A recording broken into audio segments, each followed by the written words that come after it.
Coucou tout le monde, soyez les bienvenus. Je vous propose aujourd'hui encore de jouer avec le masquage, mais cette fois-ci, on va le faire sur la totalité de notre face de carte, à savoir un quart de A4, même si là on me voit couper un truc un peu bizarre, la base n'étant plus un A4, forcément, ça paraît un peu étrange.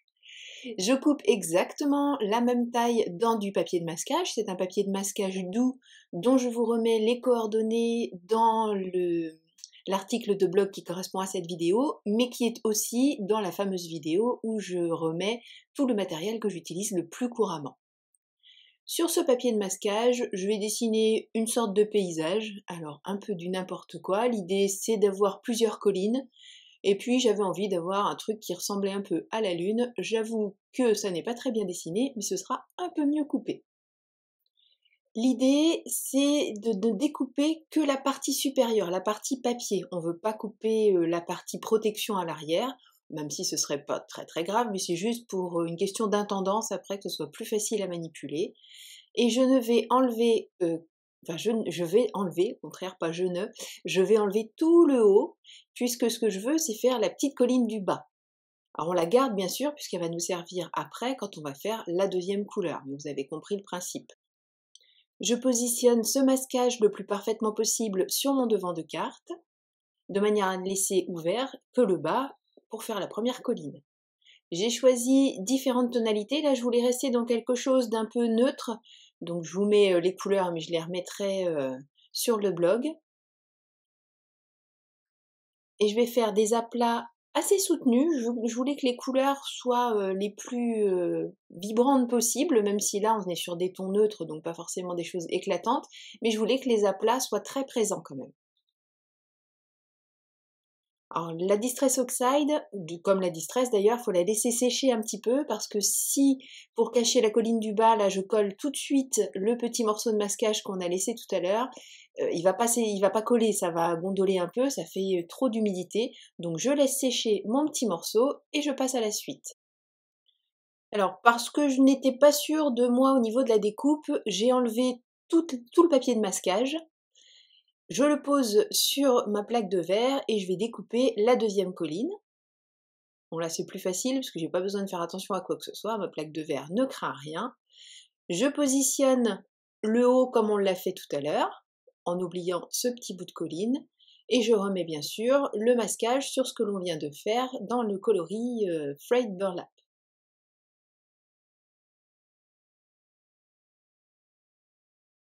J'ai essayé de faire attention à vraiment bien placer mes masques parce que je veux éviter d'avoir une petite zone blanche entre deux couleurs. Donc le mieux, si on n'arrive pas à positionner vraiment bien, c'est de pouvoir un petit peu mordre sur la partie en dessous. Là j'ai essayé de faire attention, de ne pas mordre justement, et puis d'avoir des transitions assez bien faites. Et là je me suis dit, oh après tout, pourquoi tout enlever? J'ai bien réussi à le faire tout à l'heure avec la feuille de protection, pourquoi est-ce que je n'y arriverai pas cette fois-ci? Alors j'ai un petit peu bagarré, j'avoue que ma lame, j'aurais peut-être dû la changer, encore j'avoue, c'est le tic de langage du jour. J'aurais peut-être dû la changer, ça aurait tout coupé beaucoup plus rapidement et précisément, mais bon, ça se fait bien, on fait attention à ne pas entamer la carte en dessous, parce que sinon ça fait des marques, tout simplement. J'ai peut-être pas laissé suffisamment sécher mon encre, alors on voit que ça a un petit peu de mal à adhérer, mais il est sympa ce papier, il a bien voulu m'écouter, il savait que j'avais pas non plus toute la journée devant moi.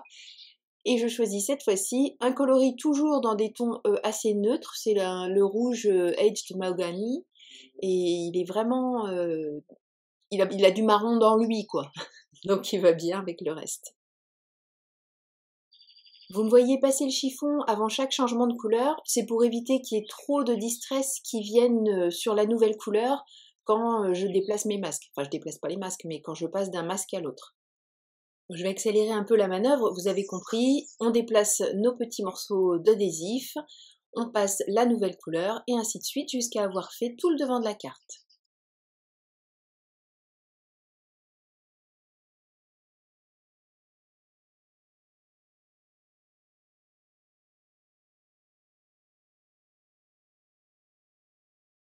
Une fois que toutes les couleurs sont en place, on fait ce qu'on adore, on enlève tous les masques et on découvre ce que l'on vient de créer. Alors on voit qu'il y a quand même quelques petits jours, mais ça va me donner une idée pour continuer à habiller ma carte. Je me suis dit que effectivement, comme les couleurs étaient assez sombres, ce serait peut-être pas mal, alors déjà d'ajouter des sortes de petits doodlings pour faire en sorte de souligner les courbes, habiller un petit peu ces placards de couleurs. Et puis je vais mettre aussi du blanc pour réveiller un peu l'ensemble. Alors c'est mieux, mais ça ne me satisfait pas encore complètement. Et j'ai reçu récemment d'une commande Stampin' Up que j'ai fait auprès de ma copine Jennifer Passion. D'ailleurs, dans la barre d'infos de cette vidéo, je vous mets un lien pour vous diriger vers elle, aussi bien sur Instagram, Facebook, YouTube et qu'en sais-je encore. Comme ça, si vous voulez passer une petite commande auprès d'elle, vous aurez toutes les infos nécessaires. Bref, j'ai passé une première fois la couleur marron. Je n'ai pas modifié l'emplacement de mes tampons, même si je vais le faire par la suite, mais comme ça je sais exactement où ils sont tous les trois. Et par-dessus, je vais faire un deuxième passage légèrement décalé avec le coloris noir Versafine pour faire comme si ces petites branches noires projetaient une ombre sur notre paysage, ce qui est tout à fait impossible, mais on est en scrap, donc on fait ce qu'on veut, et puis voilà, c'est tout. Il n'y a rien à ajouter, on fait ce qu'on veut. Dans cet ensemble de tampons, il y a un tampon petite tache, et que serait une scrapeuse sans ces petites taches, donc bien sûr j'en rajoute, logique. Je l'ai fait elle aussi avec le tampon marron, l'encre marron et l'encre noire. Alors pas pour des histoires d'ombre là cette fois-ci, mais pour habiller le fond et faire un rappel des deux couleurs. Et cette fois-ci, cette carte, je l'ai pensée un petit peu plus, je voyais pas vraiment quel sentiment mettre, et j'avais cette idée de bien-être, et je me suis souvenue d'une planche de tampon cocooning de chez Crazy Little Craft, dont j'ai choisi ce mot, cocooning.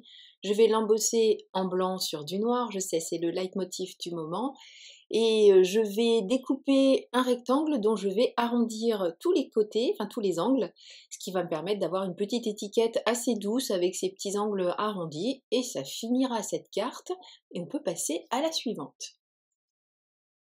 Pour cette seconde carte, sur le même principe, je vais ajouter d'autres masquages. Toujours dans le même papier de masquage, je fais des découpes avec mes célèbres, je dis célèbres parce que comme j'utilise toujours les mêmes, petits die feuillage. J'enlève précautionneusement la petite protection à l'arrière.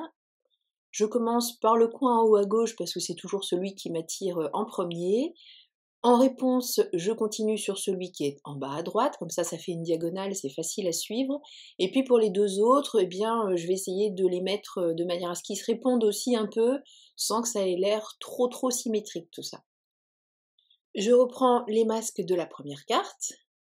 Ce qui est pratique, c'est qu'on peut les utiliser tant qu'on en prend soin aussi souvent qu'on le veut. Ça met assez longtemps quand même à s'abîmer. Et je laisse plusieurs ouvertures puisque là tout est découpé. J'ai la possibilité de faire plusieurs couleurs à la fois. L'essentiel étant que je n'ai pas de choses qui viennent se chevaucher les unes les autres.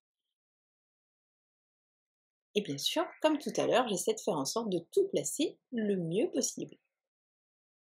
Cette fois-ci, je choisis des couleurs beaucoup plus punchy, j'avais envie d'une ambiance complètement différente. Vous avez compris que l'idée, c'est que sous les petits feuillages, ça reste blanc. Donc ça fait déjà un premier habillage sans avoir besoin de repasser avec un feutre. Et comme tout à l'heure, c'est une succession de petits masques qu'on déplace. Il faut faire attention à passer la mousse sans trop faire de mouvements de va-et-vient, mais plus des petits mouvements tourbillonnants au-dessus pour éviter de déplacer les différents petits morceaux. Et là, j'ai laissé pour les fans de mes bêtises, et ce qui devait arriver arriva. J'ai oublié de mettre un des masques, donc on a une petite tache jaune dans le violet. Oui, ça se voit. Non, c'est pas grave.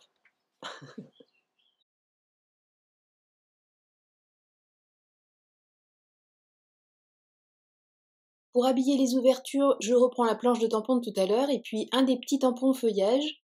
Alors j'aime bien en plus, comme vous pouvez le voir, il y a différents degrés en fait, c'est pas un tampon plein, ça fait comme des petites... alors je vais avoir beaucoup de mal à vous le décrire, il vaudrait mieux que vous alliez voir sur le site, mais il y a comme des petits points pour qu'on ait des ombres, des pleins, enfin, c'est vraiment très joli, j'aime beaucoup cette planche de tampon, elle me faisait très envie, donc voilà, heureusement que je l'aime encore. Et là aussi, j'utilise la Versafine, et non pour les mauvaises langues, je ne l'ai pas fait baver.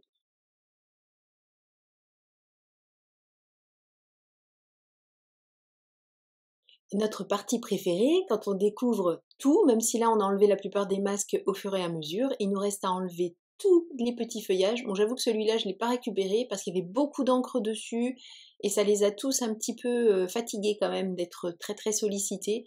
Donc je ne récupérerai pas ceux-là, tant pis. Et pour habiller, parce que je trouvais que c'était un peu vide, je me mets à faire du remplissage.